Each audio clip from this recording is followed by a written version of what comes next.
Okay, and now you're live. Okay, thank you so much. I'd like to call to order the January 19th, 2021 meeting of the West Palm Beach Planning Board. Man, these decades just rolled together. Madam Clerk, would you please call the roll? Stephen Mans, Present? Todd McLeod, Here.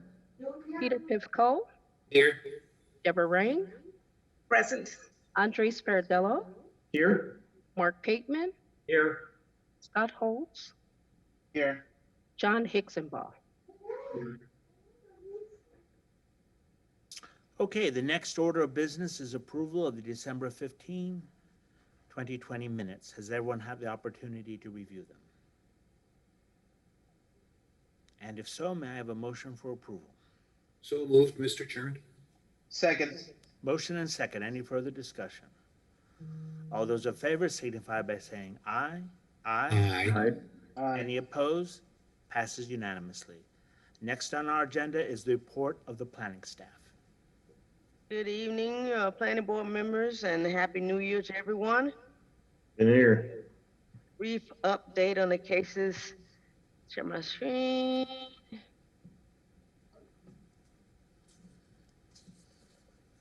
That's it.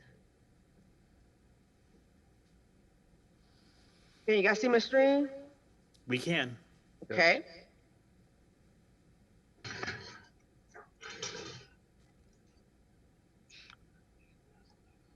Basically, these are the cases that the Plan Commission, approved at the December 28th, 2020 commission meeting, and you planning board heard these cases. I believe just one case in October 20th on 2020. You approved it 7-0, and that was the Holiday Inn Palm Beach International Airport, which was zoned to office commercial plan development in order to construct the new 112-room hotel, which was the Holiday Inn Express, which you can see right here. And the City Commission approved the following cases at the January 11th, 2021 meeting, and Planning Board heard these cases at the November 17th, 2020 meeting and approved them 7-0. Was the Morse Life and Traditions of Palm Beach was the approval of a approximately 37,000 square foot addition to the master plan for the entire campus, which used to be the children's home safe facility they purchased last year. They want to build here on this property a PACE program and hospice administration building, as well as a hospice facility, which would be 10 beds. And the last one was the DMP Industrial Chic District / Bedford Park. The text amendments were for the areas that shown in red, highlighted in red on the map. And it basically was to facilitate the redevelopment of certain properties located in this area. The applicant has purchased a lot of these properties and intends to renovate buildings and restaurants, offices, boutique hotel, with possible residential and retail. And I believe it's another phase that may be coming back through with some more text amendments to the zoning code that the board may see in the future. And that concludes staff's report. Okay, Any any questions? questions of staff? Angela, I'm sorry, I wasn't clear. Did that chic industrial zoning, was that approved or whatever? the Yes, city commission was did? approved. Okay, Yes. terrific. Mr. Chair, I'll mention also that we are going to have a workshop with the Mayor and Commission on February 1st. And as Angela alluded to, there's a second phase that we are making. So we're going to present that concept to the commission just to give them an idea of what we're proposing. And then this board will see that probably in another 2 to 3 months. Terrific. It's an exciting project. All right. Then next on the agenda are remarks of the chairperson, of which I have none, which brings us then to the declaration of ex parte communications. Does anyone have anything to disclose? Next on our agenda are continued cases, of which there are none, which should bring us to Planning Board case number 1859. Would anyone who plans to speak or offer testimony this evening on that case please raise your right hand? Do you swear or affirm that the testimony you're about to give in this proceeding will be truthful? Do. Yes, Right, I thank you. do. This is a city-initiated case, so let us hear from the city comprehensive planner, Alex Hansen. Good evening, board members. Again, for the record, I'm Alex Hansen. I'm the city's comprehensive planner for the city of West Palm Beach. I'm going to be sharing my screen with a PowerPoint presentation. Can everybody see it right now? We can. Okay, great. So this case is the mixed-use districts comprehensive plan text amendment or planning board case 1859. We're talking about a number of amendments. These are city-initiated amendments that will modify several policies of the future land use element of the city's comprehensive plan regarding mixed-use districts, the Curry mixed-use district, and the Broadway mixed-use district. There are 3 mixed-use districts identified in the city's comprehensive plan. The first one is the Broadway mixed-use district outlined there. The second one is the the Northwood mixed-use district identified in green. And then the third one is the Curry mixed-use district outlined there in blue. Alex, excuse me, are you in slideshow mode, full slideshow? Yeah. Because I'm seeing you're right on my screen. Okay, let me see. You can still see it, you just would get a better picture if you had the whole screen. Not sure. Okay. Go ahead. So both the comprehensive plan as well as the zoning and land development regulations with regards to the mixed-use districts include a series of policies that what I call umbrella policies that apply to all mixed-use districts, all 3 mixed-use districts that I just identified. And but then we have some specific policies that are applicable to each of those 3 districts. So the amendments that are in front of the board tonight, the first set of amendments deal with a couple of different policies for that umbrella language for the mixed-use districts. The first set of changes has to do with some language dealing with what is called street vistas regulating plan. So we are proposing to remove a provision that calls for the establishment of a street vista regulating plan. The reason why we're proposing the removal of that language is we think it's very difficult to implement. It is very subjective. So the zoning and land development regulations call for a few locations where there may be some potential for some street vistas and have a series of design requirements and then some incentives for higher height if a developer builds in those specific locations. Again, we believe that that language is kind of subjective. It is difficult to implement, so we are recommending the removal of that requirement associated with the street vistas regulating plan. Also, we are proposing the removal of some language with regards to the sunsetted limited duration in residential incentive program. About 17, 18 years ago, the city instituted a limited duration residential incentive program in which the city allowed for additional residential development within the all three mixed-use districts. That incentive program was of limited duration, as the name indicates, and that program sunsetted over a decade ago.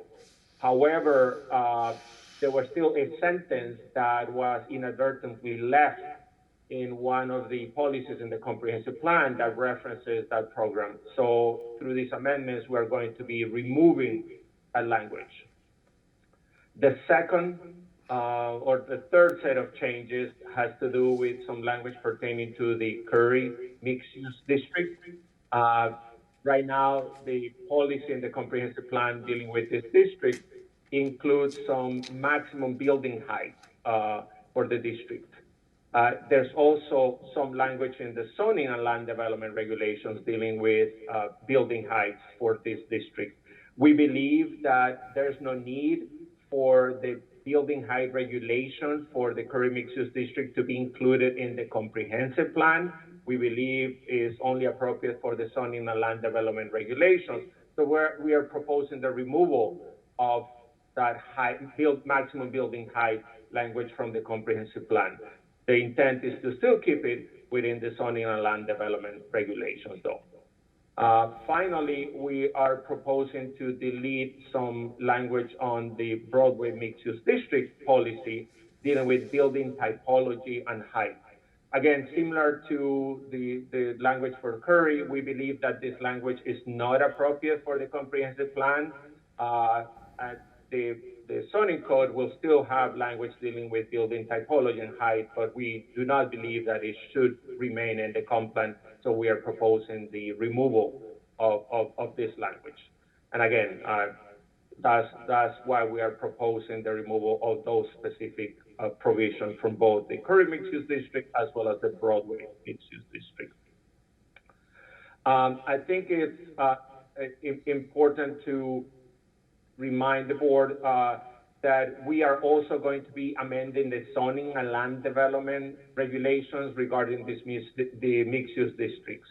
However, since the comprehensive plan amendments take a longer time to process because they require the review of the Florida Department of Economic Opportunity, or DEO, as well as other agencies, then the matching revisions to the zoning and land development regulations will be presented to the planning board within upcoming months.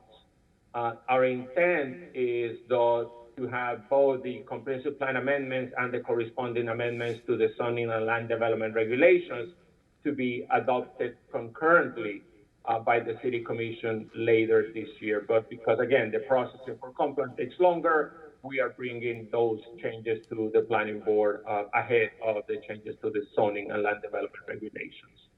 As far as the schedule for these proposed changes with regards to the comp plan, a few weeks back, we presented in front of the CRA Advisory Board, or CRAB, the same proposed changes to the comprehensive plan. And the reason why we presented in front of that board is because all three mixed-use districts that I mentioned earlier are within the boundaries of the city's CRA. We have the presentation in front of the planning board tonight, and then our plan is to go in front of the City Commission for first reading on March 8th with the amendments to the comprehensive plan.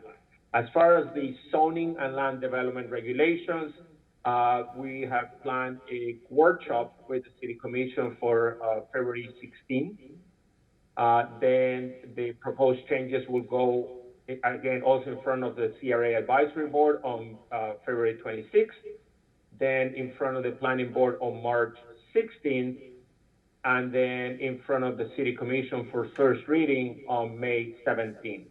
And then both the amendments to the comprehensive plan as well as the amendments to the zoning and land development regulations will be going in front of the City Commission for the second reading or the adoption reading on June 1st. Staff is recommending approval of Planning Board Case 1859 based on the findings and the data and analysis presented in this report, and also based on the fact that the amendments are consistent with Chapter 163 of the Florida statutes and with other elements of the city's comprehensive plan.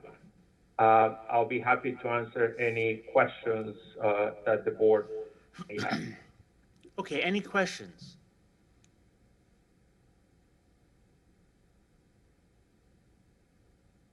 I have one or two, but I'd rather hear from you all first. Okay. Peter, go ahead.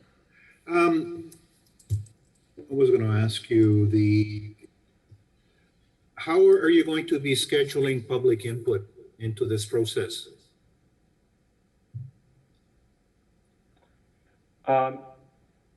So in addition to the meeting, to the Mayor Commission work session that I mentioned for the zoning and land development regulations on March 16, we're right now also finalizing a public meeting to have the discussion primarily about the zoning and land development regulations.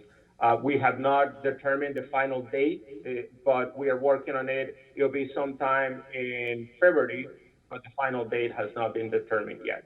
We're still, again, tweaking some of the zoning and land development regulations that are gonna go in front of the board and other entities in February and March. So the public meeting will be happening at some time around February. Also, you mentioned about incentives. Rick, maybe it's a question for you, Rick. I know that 2 years ago, we talked a lot about energy conservation and so on, and I'm wondering if that's still being considered or any of those items being considered I for mean, incentives. certainly, Mr. Pivko, that's part of what we're going to be bringing back in February. Certainly, one of the things that we're looking at is additions by Mr. Jeff Green, and that's a lot we're discussing now are revolving around that. So we are working on those incentives as we speak, and that's what you'll be seeing shortly. The workshop that Alex referenced, you know, we had a target date of February 9th for the public meeting. We don't know if we're going to have it then or a few days later, but sometime around that date is what we're targeting. Part of the discussion with the commission at that workshop is a summary of some of the incentives that we're considering to see if in fact those incentives we want to pursue. Of top priority and the CRA is the extension of Northwood Road. West side of Northwood Road, we are working on a project called the Anchor Site, which is going to, as the name implies, anchor the roadway on the west side. And the intent is when that road extends to Dixie, there's an offset. What we'd like to do is straighten that road and bring it all the way into Curry Park. So you have almost like Clematis Street, a long road that would tie the Anchor Park. And we want to structure that in the form of some type of incentive. So anybody who's building in that immediate area will, if not pay and build for the road, at least provide the funding that the city and the CRA need to make that road possible. But as we bring that concept to the city, we've had preliminary discussions about LEED and some of the other energy conservation methods. So that will be in the discussion. Okay, thanks. Alex, yeah, so I love conceptually the idea of skinnying up the comp plan and making the ZLDRs richer. I guess to piggyback on Peter's point, some of the things that should be, I think, left in the comp plan are the bigger picture resiliency issues, especially with the Curry mixed use district being a waterfront district. As you look at as you take this opportunity to look at the comp plan again, I mean, have you guys thought of resiliency issues as it relates to that type of waterfront land where there's a public driver here? And Rick Green answered my second question, which is this being driven by a private sector impetus of some sort other than your uncle Jeff Green, Rick? He's going to be included in the will. That's all I know. Right. So two-part question. One of the resiliency of the CMUD on the comp plan side, like it all conceptually. Two, is there a private sector push? Because this seems slightly reactive. I just want to see what the temperature is in the room. You're on mute. Alex, you're on Alex. mute. I'll answer the second question if you want to. You're on mute. The person.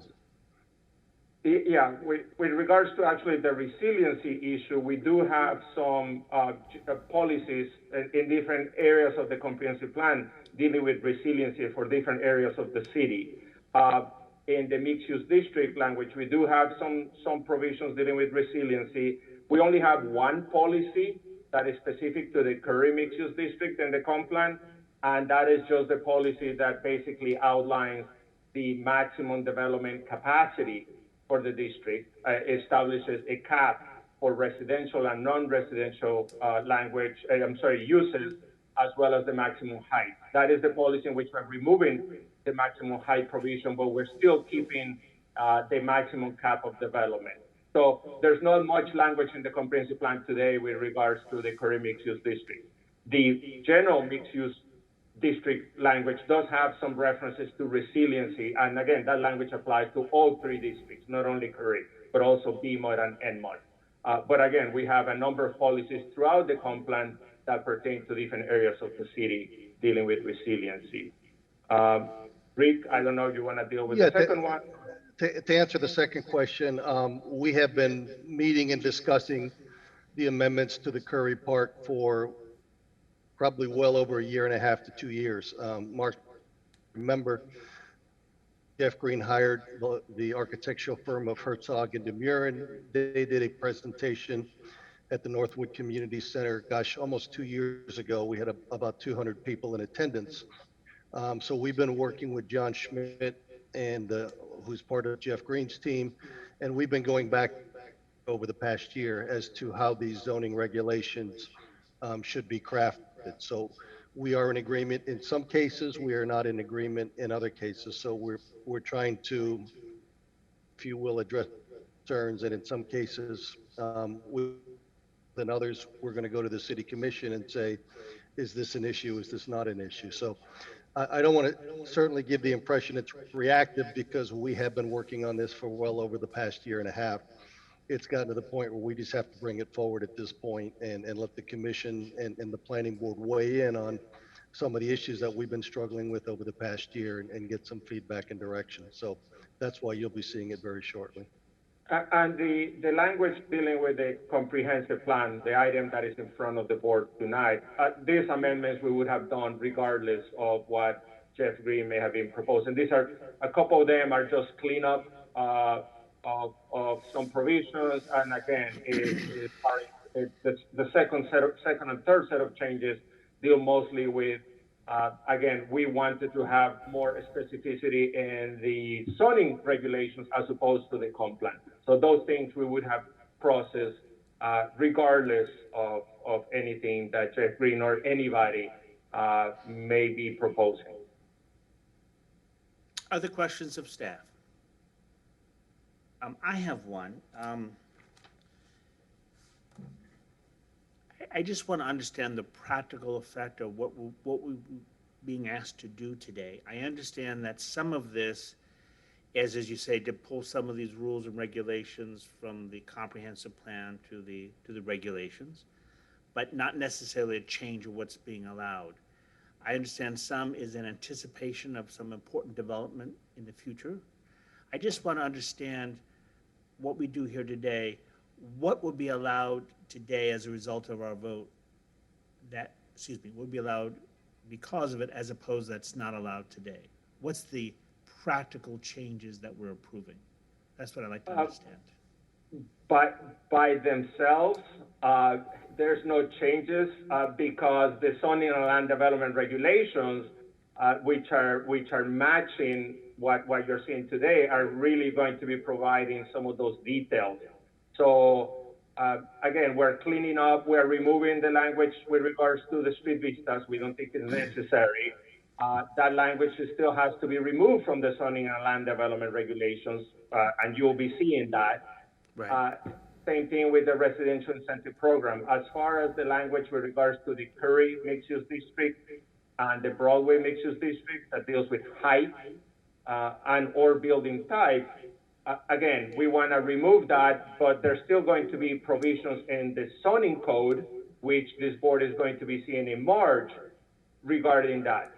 So by itself, this is changing nothing. In tandem with the zoning and land development regulations, yes, there are going to be some changes, but the specifics of those changes is what you're going to be seeing really in the zoning code in a couple of months. So is it easier to change something in the regulations that is in the comprehensive plan? Is that going to be one of the advantages? It's a much shorter process. Yeah. It's a much shorter process because so we'll be a lot more flexible then in the future in dealing with the proposed development. Yep. Correct. So the comp plan, on average, the process, because of the regulations and the requirements to send it to the state and other agencies for the review, is about 5 months. Understood. Zoning changes can take between planning board and city commission and two readings, maybe a month and a half, 2 months. That is why you're seeing the complaint changes right now, and you'll be seeing the changes to the zoning regulation in a couple months. But our intent is to have the adoption of both the comp plan and the zoning and land development regulations happening on the same hearing. Right now is scheduled tentatively for early June by the city commission. Okay, thank you, Alex. That's helpful. Anyone else have any further questions of Mr. Hanson? And if not, I'll look for a motion. Oh, forgive me. I should have asked, my error. Is there anyone from the public who wish to be heard on this? Frederick, do we have anyone? No, there's no one here. Okay, then it comes back to the board. Is there any discussion people like to have? Peter? Peter, I'm sorry, we're not hearing you, but your mute's not on. We're just not hearing you. Not hearing you. Is anyone hearing Peter? Because I'm not.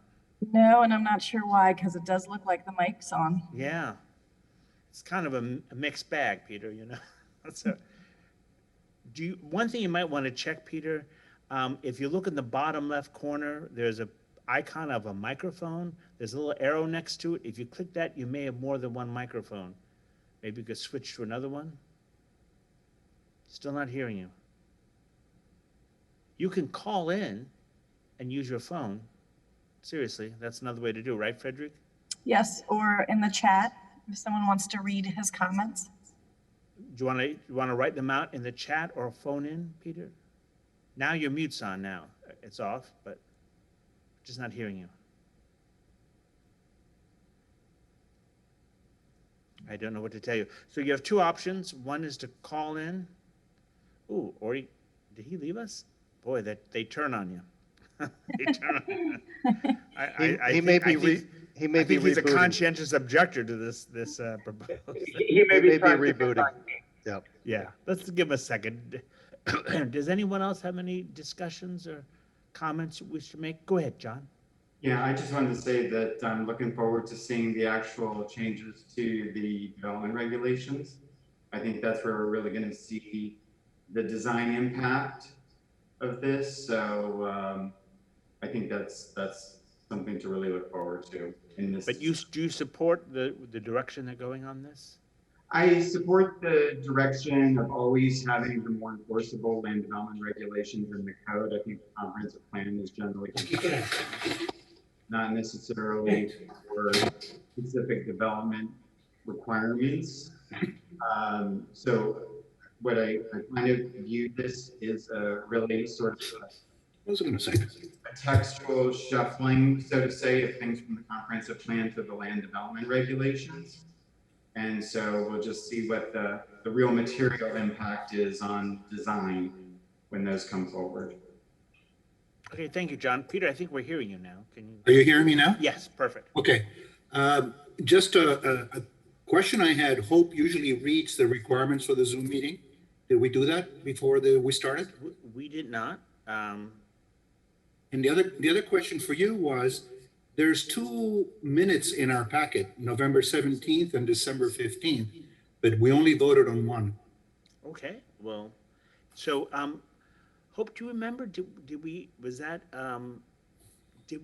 vote on the November one, December? You did not vote on the November minutes tonight. It was just a minor correction to Deborah Rain coming back into the meeting. Okay, so we just need to vote on the amendment, or do you want us to readopt the November minutes? Just vote on the amendment. Okay, all right. Well, thank you for that, Peter. Later on. All right. Well, why don't we finish this first, and then we'll come back to those other two matters. So we have no one from the public wishes to be heard. Is there any further discussion amongst the board on this planning board case? And if not, I'll look for a motion. Moved, Mr. Chairman, planning board case 1859 for approval. All right. Thank you. Have we a second? Second. I'll second. Okay, we have a motion and a second. Any further discussion? If not, all those in favor signify by saying aye. Aye. Any opposed? Passes unanimously. Thank you. let us then go back to the minutes. We had approved, let's see here, we approved the December 15th minutes, but there's some in November. We have an amendment to the November 2020 minutes. Is that correct? And the amendment being is that it noted that Deborah had rejoined the meeting? That's correct. Okay. Is there any further discussion with regard to the proposed amendment to the November minutes? And if not, I'll look for a motion for approval. So moved. Okay, we have a motion for approval and a motion and a second. Any further discussion? All those in favor signify by saying aye. Aye. Aye. Any opposed? Passes unanimously. Now for the second point, Hope, do you remember that lovely thing that you sometimes read in? I think Peter missed it, and he'd love to hear it again. Pursuant to Mayor Keith A. James's Executive Order Number 2020-05, issued on April 2nd, 2020, the City of West Palm Beach's boards and committees are conducting meetings through media technology and have released the requirements to have a quorum of its members physically present at City Hall. On April 14, 2020, Mayor Keith A. James's Executive Order issued Executive Order Number 2020-09, which specifically provides the rules of procedure for conducting city meetings, including requirements for quasi-judicial hearings. To ensure the ability for the public to continue to participate in this hearing, it is being streamed live and available for viewing in the City Commission chambers located at City Center, 401 Clematis Street, on the condition that social distancing be practiced. Additionally, for those wishing to access the meeting remotely, they are able to do so directly through the applicable Zoom webinar link, as well as the city's usual media channels, including WPB-TV 18, the city's website, and the city's YouTube, Facebook, and Twitter feeds. Anyone from the public who would like to provide comment on an agenda item is able to do so through the following: in the City Center Flagler Gallery, dialing 561-320-6451 and leaving a voicemail not to exceed 3 minutes, sending an email or video recording to pbpubliccomment@wpb.org, or completing the online public comment form at www.wpb.org/public comments. Those accessing the meeting directly through Zoom may also use the Q&A or raise hand features. Regardless of method, please be sure to indicate the agenda number or case number for which you are providing comment. Everyone providing testimony must have video capability and will need to be sworn in. The swearing in will occur at the start of each case on the agenda. If you are about to provide testimony and were not sworn in, please be sure to indicate such and be sworn in before offering your testimony. After the applicant presents their case, staff will provide a presentation, and then the public will have an opportunity to speak or have their comments read into the record from previously received correspondence. The board will then go into executive session. Prior to rendering a decision, the board will confirm no additional public comments have been received by staff. For the members of the board, it is emphasized that Florida sunshine laws are applicable and you may not use the chat feature or any other form of individual communication to discuss matters with other board members, the applicant, or the general public during the meeting. All right, well, thank you so much. Okay, that then brings us to code revision cases, and we have one, 2101. Would everyone who plans to speak or offer testimony, please raise your right hand. All right, do you swear or affirm that the testimony you're about to give in this proceeding will be truthful? I do. Okay. It's a city-initiated request, so let's hear from Ms. Van. With your mute's on. All right, let me find my case. Share. Okay, everybody see it? We can. Okay. Let's see if it goes.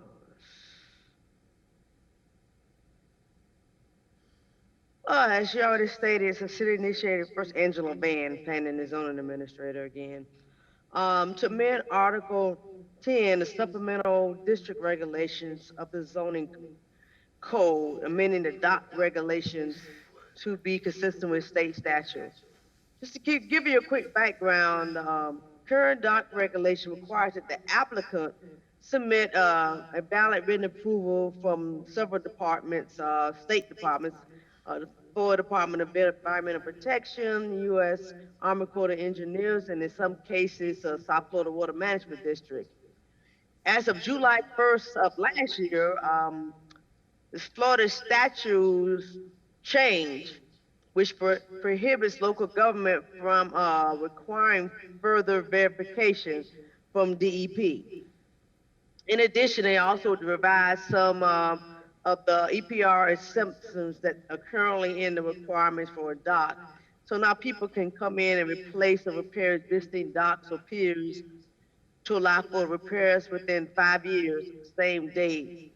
And long as it doesn't extend beyond the existing length of the dock and impact any aquatic resources or adversely or permanent impacted. So they can basically come in today and do that. The proposed language that staff has just added is just to say, you should see underlined here, unless prohibited by general law. So basically we can require it in some instances, but in some instances we cannot. So I just want to make a clarification in our current regulations. Staff recommends approval of CRC case 2101 as presented by staff, and approval is based on the findings that the petition meets all 8 of the required amendment standards found in section 9432 of the zoning land development regulations. And that concludes staff presentation. We have to ask any questions you may have. Angela, is this just so we now comply with state statute? Is that all Yes. this is? For the most part, yes. Gee, we all should be in favor of that. Any questions of Ms. Van? Do we have anyone from the public who wish to be heard on this, Frederick? No, there's no one here for this case either. Okay. Any concerns? If not, I'll look for a vote. A motion, so we can have a vote. Move to Approval, Mr. Chairman, of code revision, case number 21-01. Okay, we have a motion. Have we a second? second. Motion and second. Any further discussion? All those in favor signify by saying aye. Aye. Any opposed? Passes unanimously. Thank you. Okay. Could it be that we are pretty much done? Do we have other business, unfinished business, new business? I'd just like to state, Mr. Chairman, this is a record. Excellent. And we will work to improve on that record, Peter. Mr. Chair, I'd like to publicly thank Frederick for sitting in for John Roach. He Yes, volunteered thank you, to Frederick. fill in, so You're I appreciate welcome. her Tell doing John that. it was a step up. He's going to have to up his game now. Thank you so much, Fred. We appreciate your help very much. Sorry the meeting dragged on. We're going to work on that. If there's nothing else, we'll stand adjourned. Thank you, everyone. Thank you. Good night. Everybody. Bye, everybody.